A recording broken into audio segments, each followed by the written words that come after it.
जतेंद्र नाथ दास की कहानी भारतीय स्वतंत्रता संग्राम के दौरान एक अद्भुत कहानी है।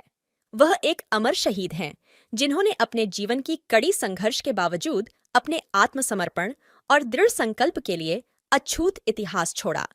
जतेंद्र नाथ दास का जन्म 27 अक्टूबर 1904 को हुआ था और वे एक बंगाली परिवार से थे। उनके पिता का नाम कानूनी एक्सपर्ट था और वे एक सामाजिक कार्यकर्ता भी थे। जतेंद्र ने अपनी शिक्षा को एक स्थानीय विद्यालय से पूरा किया और फिर कोलकाता में विशेषज्ञता के लिए अध्ययन करने के लिए चले गए। जतेंद्र नाथ दास का रुचि स्वतंत्रता संग्राम में था और वह गांधी जी के आंदोलनों में सक्रिय भाग लेते थे। उन्होंने भारतीय राष्ट्रीय सेना के सदस्य बनने का निर्णय किया और उन्होंने 1929 में लाहौर सत्याग्रह में भी हिस्सा लिया।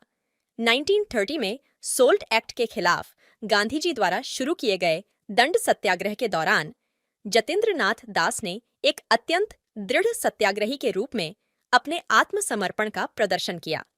उन्होंने ब्रिटिश राजवंश के खिलाफ अपनी आत्मा को बलिदान करने का संकल्प किया और उन्होंने अपनी हड्डियों की आहुति दी। जतेंद्र नाथ दास ने ब्रिटिश कारावास में अपनी हड्डियों की आहुति के परिणामस्वरूप अप्रैल 1929 में अपने जीवन को समाप्त कर दिया। उनका यह आत्मसमर्पण और बलिदान भारतीय स्वतंत्रता संग्राम के इतिहास में एक अमृत घटना के रूप में माना जाता है।